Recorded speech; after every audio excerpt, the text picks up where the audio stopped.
Well, hi, and welcome to week 3 of HUM499. It's hard to believe we're here almost at the midweek point of the class.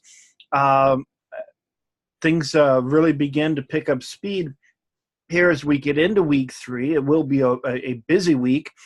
There's a few things I want to share with you, and this video is going to be a little different from the other ones that I've done in that I'm going to incorporate both the introduction for this week with a direct instruction that will get you started for Covey's book. The way I view this course is the first two books that we look at are foundational. They're inspiring. They're laying a groundwork for what we'll begin, and this builds on itself. And so let me bring something up on the screen here that I want to share with you. And I have a few too many windows open, so let me make a quick change here. And there. Now, we will bring up something that looks familiar. And you'll now see on your screen, and let me change the position of the mic a little bit and hope you can hear me. You'll see on your screen the course shell that has Unit 3 up on it. And so we're going to take a look at this unit, but then there's some commentary I want to give you about Covey's book. So in this week, you're going to read Money is the Root of All Good. That's a PDF that you'll read. And you'll read Part 1, Habit 2 of Covey. And Dupree's What is Leadership, continuing with Dupree. Watch Stephen Covey's 7 Habits of Highly Effective People video. Creation of 7 Habits of Highly Effective People video. How did Covey come up with his 7 habits? How did these develop? You'll look at Occupy Wall Street and leaderless movements, and look at that Occupied Wall Street Journal site. And then you'll also put together a reading journal assignment. But you also have a Unit 3 paper assignment, so make sure you understand the differences between those and what's expected of those. There are pretty thorough explanations in the unit, so I don't think I need to go over that. You do have discussion board, and Frankl and Covey assert that happiness can only occur as a side effect. Frankl tells us happiness cannot be pursued, it must ensue. So identify something within your circle of influence that, if worked on, could allow happiness to ensue in your life. Then provide an example of how American culture commands us to be happy, or how it colors unhappiness as shameful states. How does your education enable you to see through a social construct like this and begin to spread a new message about happiness to your families, co-workers, etc.? And what would that message be? Here's the thing that may be helpful, and the takeaway for you is that we really get to choose how we respond to something. And marketing is based on the premise that you're unhappy with something, and something has got to change. Where you've reached your Popeye moment. You've had all you can stands and you can't stands no more. And so you have to rush out and buy this product to be happy, or engage in this service or activity, enjoy this service or engage in this activity to be truly happy. Marketing gets us to believing that, well, I'm not happy, I'm not complete unless I have product X. Frankl and Covey take a much different look at this. And so the education that we have will help us to see through this in many ways, because the purpose of education is to get us to thinking differently. So that's a little bit about 3.1. And then in 3.2, effective people are principle-centered as opposed to being centered on other people or circumstances.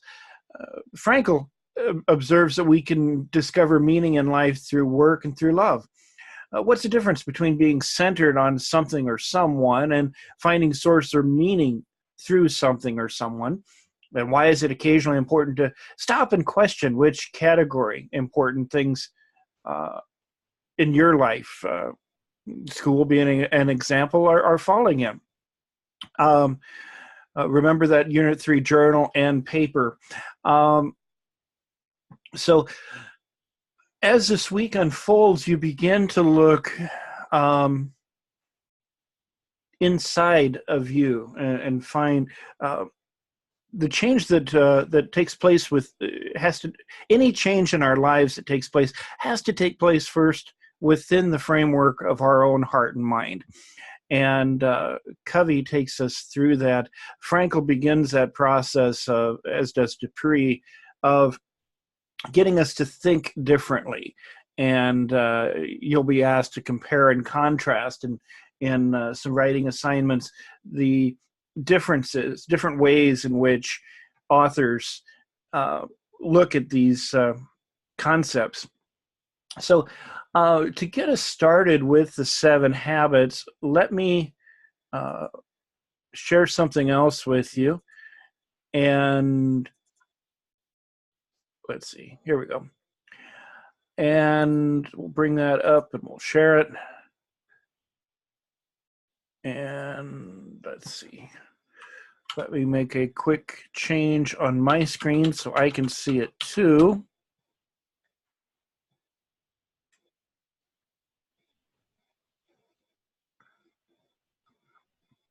So on your screen now, you should see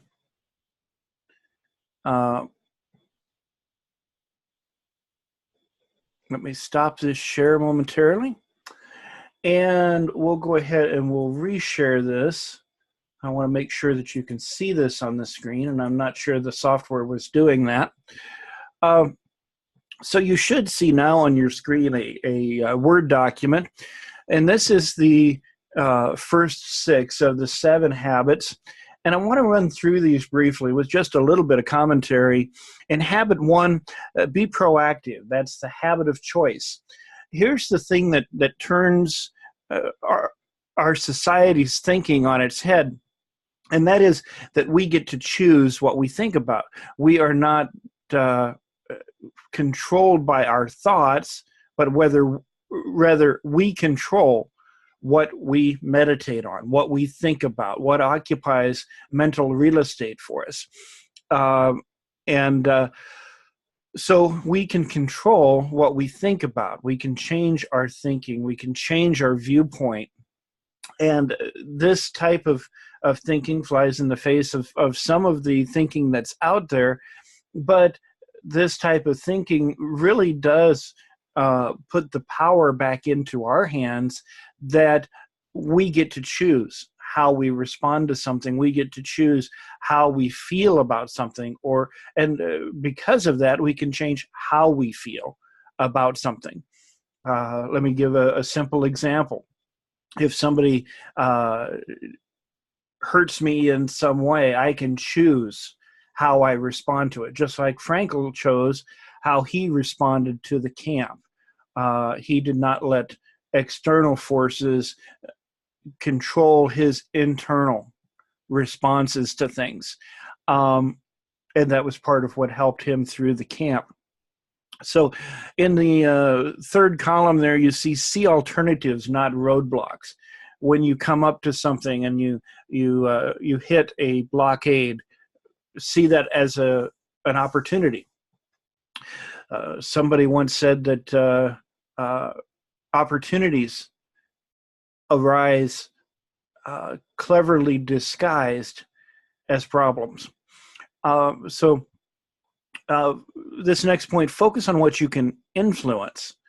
What is within my span of control? What can I do that what is in and under my purview? And how can I effect change in these areas and bring about that positive change? I am free to choose, and I am responsible for my choices. If I choose to go into the refrigerator, pull out a carton of ice cream and eat the whole thing, well, I've made that choice. I get to choose the outcome of it, or not the outcome, but the consequences of that. Uh, it could be as innocuous as an evening in with a bad stomach ache from eating too much ice cream.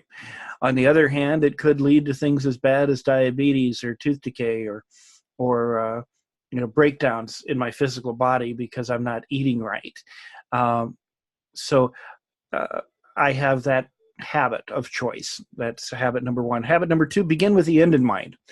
I think this is one of the turning points in my life, is that begin and the end in mind. Where do I want to end up, and how do I work backward from that to be able to bring about this end state that I want? It's that habit of vision, looking down the path and saying, I want to be at this place, and so here's what I'm going to do to get there.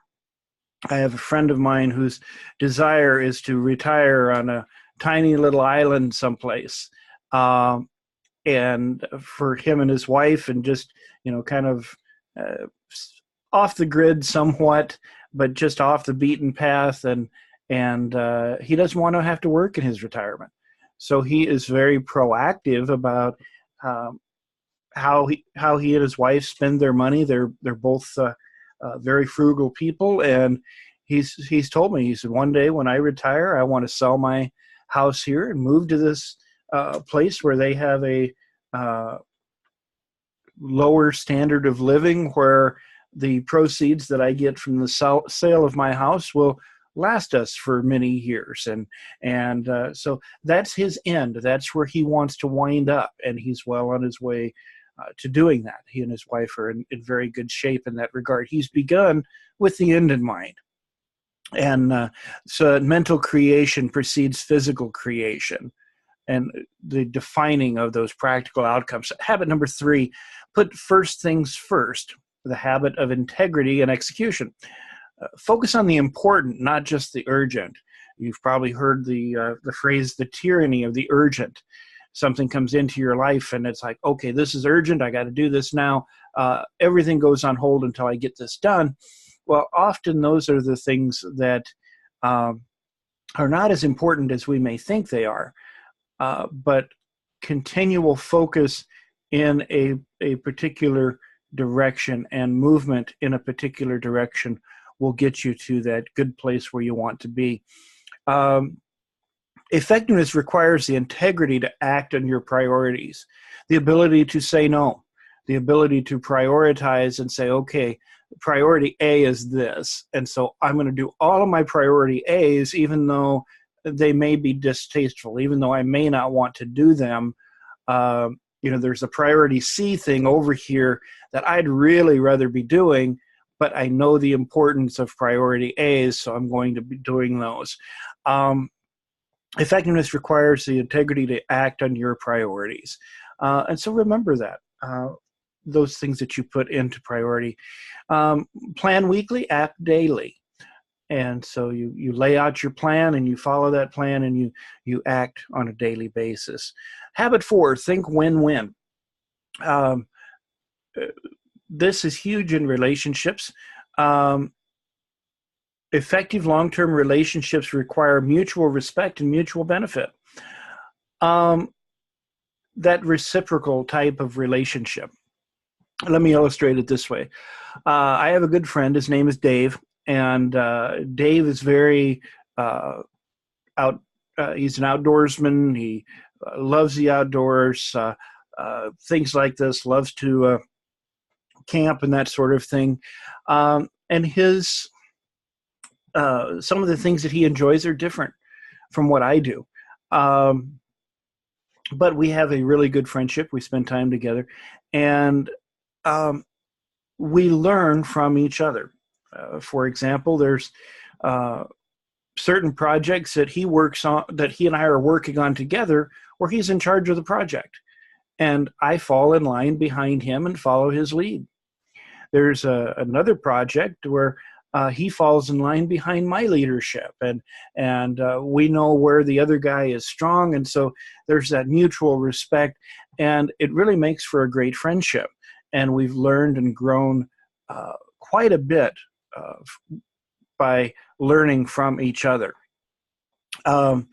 So the habit of mutual benefit, build trust with coworkers. This is along the lines of being intimate with your work and having that those relationships that are vibrant and vital and lead to exceptional things in your personal and professional lives. So when you think win-win, you're looking at the opportunity for you're looking at for the solution rather that brings about the best outcome for everybody. Often we think win-lose. Somebody's got to win, somebody's got to lose, and compromises everybody giving up something. Well, Covey says that the better method of solving problems is to keep working until you find that solution where everybody benefits. And so we'll study that more, and there's much more to it than the simplistic way that I'm explaining it right now, and we'll dig into that as our time together unfolds, as we will with these other habits. Number 5, let me move this up a little bit so you can see it a little better. Seek first to understand, then to be understood.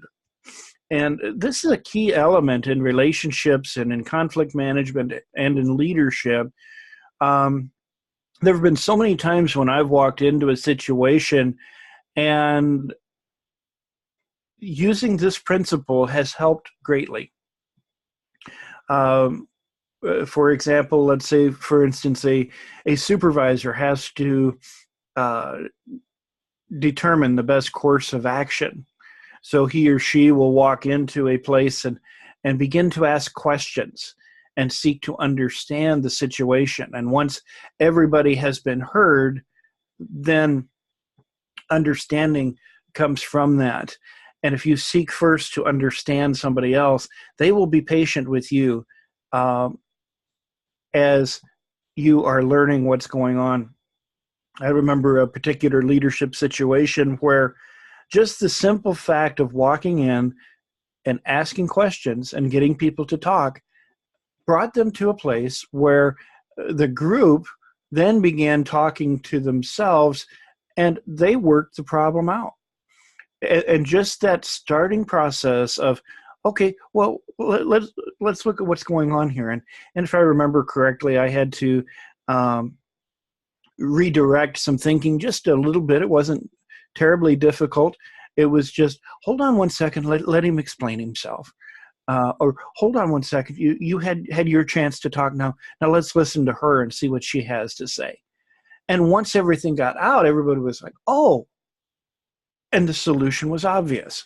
So seek first to understand and then to be understood. It's that habit of mutually understanding. To communicate effectively, we must first understand each other. And part of that is practice empathetic listening. Try to feel what the other person is feeling. Native Americans used to, years ago, my dad used to have this little card that he kept. And it was longer, but what I can remember of it is, I won't judge a man until I have walked a mile in his moccasins. And Native American expression there, and at the time I think it was Apache, I don't recall. It's been so many years ago, but the wisdom there is crucial. That empathetic understanding, that I'm going to try to not just understand where the other person is coming from, but feel what they feel.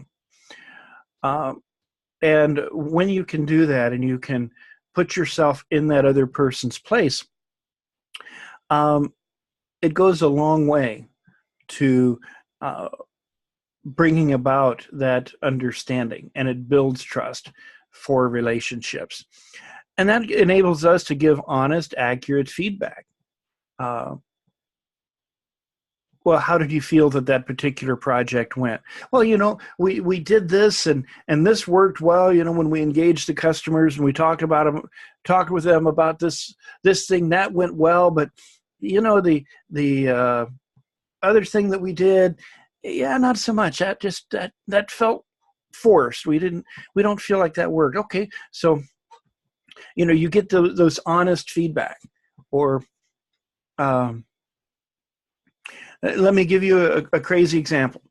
My wife and I have a very, very strong relationship, and we get along very well. We're very honest with each other, and we know that we love each other. We know that we're looking out for each other's best interest. And a couple of weeks ago, she came up to me, and she's been losing a lot of weight, and she said, "Sweetheart, how does this look on me?" And she said, "Be honest." She said, I won't be upset if you tell me it doesn't look good." And I said, "Sweetheart, that outfit really isn't as flattering as some of the other things that you've worn." And she said, "Oh, thank you so much." She said, "I was thinking the very same thing." She said, "I'll put this aside." And because we have that mutual understanding, I could gently tell her that, this outfit isn't going to make you look your best. And she received that. And anybody who's been married for any length of time knows that there are just some verbal pitfalls you can fall into that happen in marriage. And so when you have that foundation of trust and you can be honest with each other, that is huge, and it leads to good decisions. The same happens with professional relationships, where you have that ability to understand each other and to seek first to understand somebody else. They will reach to you and give you the understanding that you're looking for. Habit 6, synergize, the habit of creative cooperation, and that is that the whole is better than the sum of its parts. Synergize to arrive at new and better alternatives. Look to those people who are maybe outliers, those folks who solicit.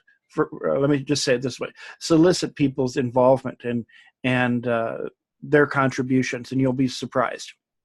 Years ago, we had a new airman in our shop, and we were problem solving about something, and I looked at this young airman, and I said, "Well, I'll call him Airman Smith. Airman Smith, what do you think about this project?" And he thought a moment, and he gave his input. And he had a really good idea. And so we implemented it. He came to me later and said, "I was so surprised when you asked me for my input." He said, "I've been in other places where the NCOs made all the decisions, and you didn't do that." Now, not every idea is a good one, and you're not going to implement everything, but just the ability to be heard and that creative cooperation where everybody contributes, and that changes the culture. Everybody brings something to the potluck. And so the whole is greater than the sum of its parts, and together we do more than we can do separately.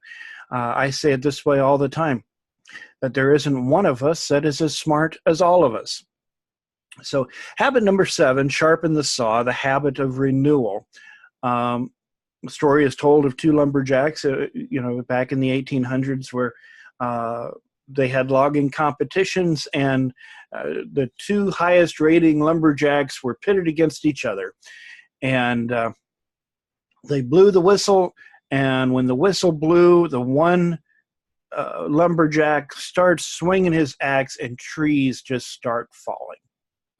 The other lumberjack sits down, and he begins to methodically sharpen his saw. And the people are saying, "What are you doing? What's the matter with you? Don't you see he's getting ahead of you? He's going to beat you. He's going to win the competition." The lumberjack, unfazed, continues to sharpen one blade of his axe. When he's done, he turns the axe over, turns the axe around, and does the other side of the double-bladed axe with the same methodical motions in the same way.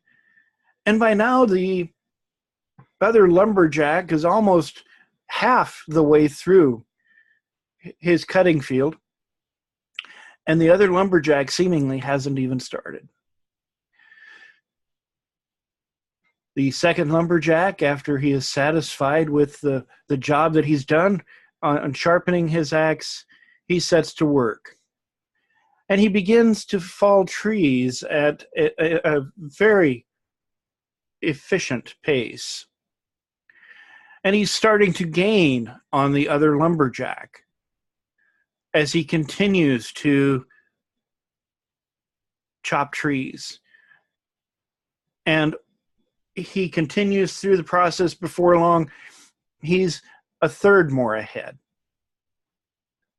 Then before long, he is coming within sight of the other lumberjack. Before too much longer, he has caught up with the other lumberjack.